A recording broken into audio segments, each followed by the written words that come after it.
Salangai Oli serial நாளைக்கான எபிசோட்ல என்ன நடக்க போகுதுன்னு ரொம்ப சூப்பரான ஒரு ப்ரோமோ ரிவ்யூ பார்க்கலாம் வாங்க. என்னோட ரிவ்யூ பிடிச்சிருந்தா லைக் பண்ணுங்க. சந்திரா பூமி கிட்ட சத்தியம் பண்ண சொல்லி கேட்குறாங்க. ஒருவேளை அந்த ககன் அவனோட லிமிட்டை மீறி என்கிட்ட நடந்துக்கிட்டா கண்டிப்பா நீ அவனை அடிக்கணும், நீ அவனை அடிப்பியா, எனக்கு சத்தியம் பண்ணி கொடு அப்படின்னு வந்து கேட்க பூமி அமைதியாக நின்றுட்டு இருக்காங்க. என்னம்மா உனக்கு என்னோட மானம் முக்கியம் இல்லையா, கொஞ்ச நாள் அவங்க அடைக்கலம் கொடுத்தாங்களே அதை பற்றிலாம் நீ யோசிக்கிறியா அப்படின்னு கேட்கும் போது அப்போ பூமி இல்லை எனக்கு நீங்கள் தான் முக்கியம் அப்படின்னு சொல்லி சந்திராவுக்கு சத்தியம் பண்ணி கொடுக்குறாங்க. இன்னொரு பக்கம் சந்திரா குடிக்கிறதுக்காக சரி எல்லா ஏற்பாடும் பண்ண நக்ஷத்ரா ஒரு காஸ்ட்லியான ட்ரிங்கை அவருக்கு வாங்கி கொடுக்குறாங்க. அபூர்வா நக்ஷத்ராவை பற்றி பெருமையாக பேச பூமி அந்த இடத்துக்கு வராங்க. என்ன பழக்கம் இதெல்லாம் நீங்கள் என்கரேஜ் பண்ணுறீங்களே அப்படின்னு பூமி கோவமாக பேச அப்போ அபூர்வா எதுவும் தெரியாமல் நீ பேசக்கூடாது அப்படின்னு வந்து சொல்கிறாங்க. உடனே சந்திரா வந்துட்டு பூமிக்கு எதுவும் தெரியாதுல்ல, நீயே அவளை நான் ஒன்றும் இதெல்லாம் சும்மாலாம் குடிச்சிட்டு இல்லை, ஷோபாவை மறக்கிறதுக்காக தான் இதெல்லாம் நான் பண்ணிட்டு இருக்கேன் அப்படின்னு அந்த காரணத்தை சொல்ல உடனே பூமி வந்துட்டு நான் ஏதோ தெரியாம சொல்லிட்டேன் அப்படின்னு சொல்றாங்க. சந்திராவை குடிக்க சொல்லி அபூர்வா சொல்றாங்க. சந்திரா அந்த இடத்த விட்டு போனதுக்கு அப்புறமா அபூர்வா பூமி கிட்ட என்ன நினைச்சிட்டு இருக்க, நீ ஏதாவது பேசி அவரை மாத்திடலான்னு நினைக்கிறியா, அதெல்லாம் ஒரு நாளும் உன் நடக்காது அப்படின்னு சொன்னதுமே பூமிக்கு கோவம் வருது. அப்படியா, இப்ப நான் அவர்கிட்ட எப்படி பேசி இதெல்லாம் மாத்துறேன்னு பாரு, அவர் குடிப்பழக்கத்தையே விடுற அளவுக்கு நான் பேசுறேன்னா இல்லையான்னு பாருங்க, அப்படி மட்டும் நான் மாத்தலைன்னா அவரோட பொண்ணு நான் கிடையாது அப்படின்னு சொல்லிட்டு நேரா வந்துட்டு பூமி போயிட்டு சந்திரா பக்கத்துல உட்காடுறாங்க. எனக்கும் ஒரு கிளாஸ் ஊற்றுங்க அப்படின்னு கிளாஸ் அணிட்டு உடனே செரி வந்துட்டு என்ன பூமி இதெல்லாம் அப்படின்னு கேட்க சந்திரா ஏமா நீ எல்லாம் குடிக்கக்கூடாது அப்படின்னு சொல்கிறாங்க.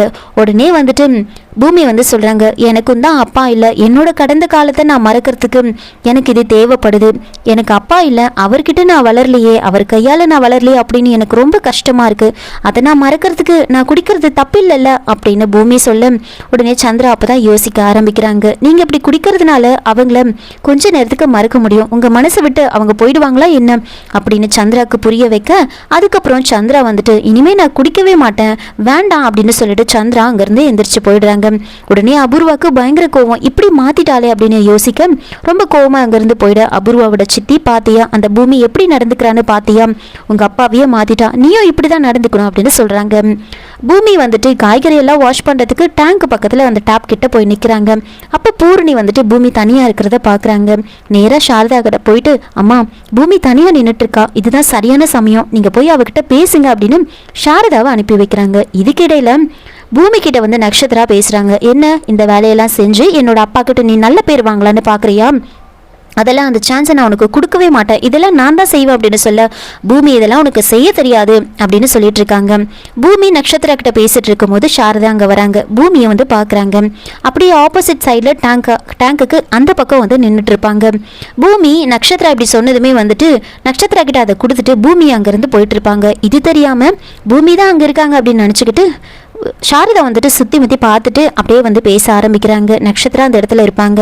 உங்ககிட்ட தான் நான் பேச வந்திருக்கேம்மா, நான் உங்ககிட்ட ஒரு விஷயம் கேட்கணும், நீ என்னோட வீட்டோட மருமகளாக வரணும்னு எனக்கு ஆசை, உனக்கும் அதே ஆசை இருக்கா அப்படின்னு கேட்டதுமே உடனே நக்ஷத்ரா அதை கேட்டு ரொம்ப சந்தோஷமா ஆண்டி நான் இப்போ கூப்பிட்டா கூட உங்கள் வீட்டுக்கு நான் வந்துடுவேன், அன்னைக்கு பர்த்டே பார்ட்டிலே உங்கள் பையன் ஐ லவ் யூ சொல்வார்னு பார்த்தேன், சொல்லலை ஆண்டி, எனக்கு எவ்வளோ சந்தோஷமா இருக்குது தெரியுமா, இப்போவே நீங்கள் சொல்லுங்கள் நான் உங்கள் கூட வந்துடுறேன், நான் வந்து எல்லாத்தையும் பேசிடுறேன் அப்படின்லாம் வந்து ரொம்ப ஆர்வமாக பேச சாரதாக்கு என்ன பண்றதுன்னே தெரியல, அது ஒன்றும் இல்லைம்மா அப்படின்னு என்னென்னவோ சொல்றாங்க. ஆனால் நக்ஷத்ராக்கு ரொம்ப சந்தோஷம் ஆயிடுது, தப்பா புரிஞ்சுக்கிட்டு வந்து ரொம்ப சந்தோஷமா வந்து பேசிக்கிட்டு இருப்பாங்க.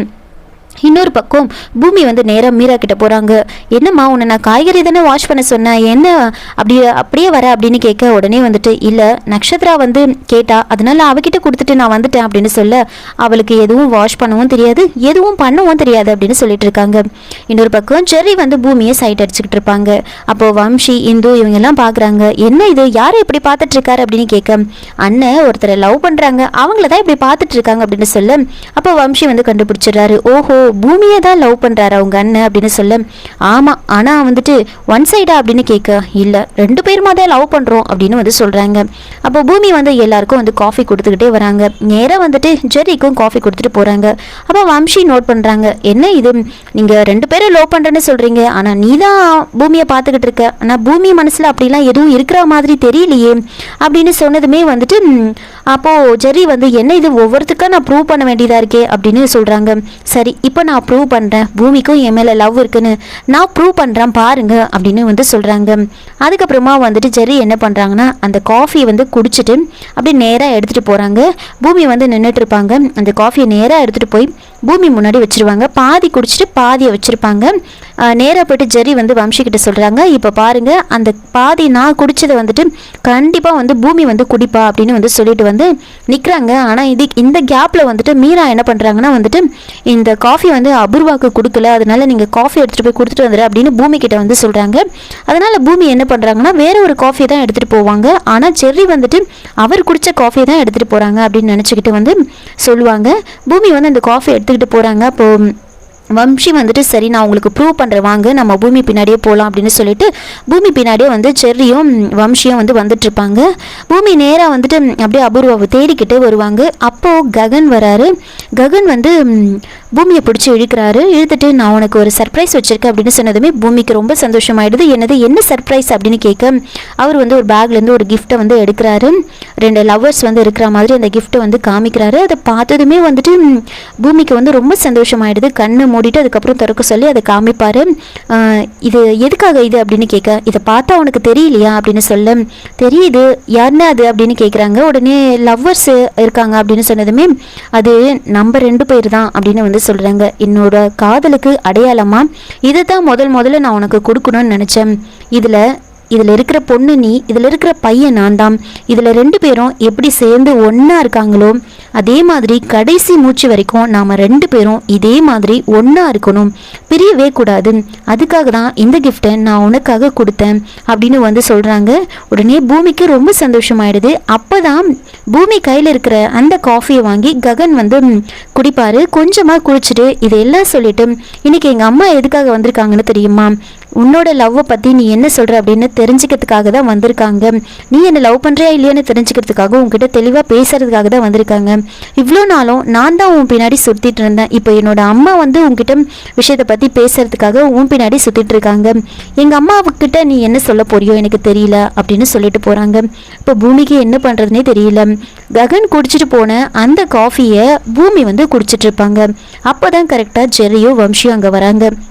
பூமி குடிச்சிட்டு இருக்கிறத பார்த்ததுமே பாத்தியா நான் இப்போ கன்ஃபார்ம் பண்ணிட்டேன், பாத்தியா நான் குடிச்சது தான் பூமி குடிக்கிறான், தனியாக வந்து சீக்ரெட்டாக குடிக்கிறா பாரு, நான் சொன்ன நீ நம்பலல்ல, அவள் பப்ளிக்காக எதையுமே காமிச்சிக்க மாட்டா அப்படின்னு சொல்லிட்டு போகிறாங்க. வம்சியும் அதை நம்பிக்கிட்டு ஜெர்ரியும் வம்சியும் அங்கேருந்து போகிறாங்க. இன்னொரு பக்கம் பூமி ரொம்ப டென்ஷனாகவே இருப்பாங்க. நக்ஷத்ராவுக்கு ரொம்ப சந்தோஷம், நம்மள தான் அவங்க சொல்கிறாங்க அப்படின்னு நினச்சிக்கிட்டு ககன் ஒரு இடத்துல நின்றுட்டு இருப்பாரு. அப்போ நேராக வந்து நக்ஷத்ரா ககனை வந்து கட்டி பிடிக்கிறாங்க. உடனே ககன் தயவு செஞ்சு என்னை விட்டுரு, ஏன் இப்படி பண்ணிட்டு இருக்கா அப்படின்னு ரொம்ப பேச நான் விட மாட்டேன் அப்படின்னு சொல்லி கட்டி பிடிக்கிறாங்க. அப்போ அபூர்வாவோட சித்தி வந்துட்டு இந்த மாதிரி நக்ஷத்ரா கட்டி பிடிச்சிட்டு இருக்கிறத பார்த்ததுமே வந்துட்டு அவங்க சித்தி வந்து ஓடி போய் வந்துட்டு அபூர்வா கிட்ட சொல்லலான்னு ஓடுறாங்க. இதுக்கிடையில வந்துட்டு ககன் என்ன பண்ணுறாருன்னா நக்ஷத்ராவை பிடிச்சி தள்ளி விட்டுட்டு நீ இந்த மாதிரிலாம் பண்ணிட்டு இருக்க அப்படின்னு சொல்ல உங்கள் அம்மா என்கிட்ட பேசினாங்க அப்படின்லாம் வந்து சொல்கிறாங்க. இதெல்லாம் கேட்டுட்டு ககன் வந்து ஷாக் ஆகிட்டு அங்கேருந்து போயிட்டு இருப்பாரு. அப்போ நக்ஷத்ரா அங்கே இருக்கிற மரத்தை வந்து கட்டி பிடிச்சிட்டு நின்றுட்டு இருப்பாங்க. கரெக்டாக அபூர்வாவோட சித்தி அபூர்வாவை கூட்டிகிட்டு வரும்போது அபூர்வா கிட்ட இந்த விஷயத்தை வந்து சொல்கிறாங்க. இந்த மாதிரி அவள் ககனை வந்து கட்டி பிடிச்சிட்டு இருக்கா அப்படின்னு சொன்னதுமே நேராக வந்து பார்க்குறாங்க. ஆனால் அப்போ வந்துட்டு நட்சத்திரம் அந்த மரத்தை தான் கட்டி பிடிச்சிட்டு இருப்பாங்க. உடனே அவங்க சித்தியை வந்து அபூர்வா பயங்கரமாக வந்து திட்டுறாங்க. இதோட இந்த ப்ரோமோ வந்து முடிச்சிருக்காங்க. என்னோட ரிவ்யூ பிடிச்சிருந்தா லைக் பண்ணுங்கள், மறக்காமல் சப்ஸ்கிரைப் பண்ணுங்கள். தேங்க்யூ.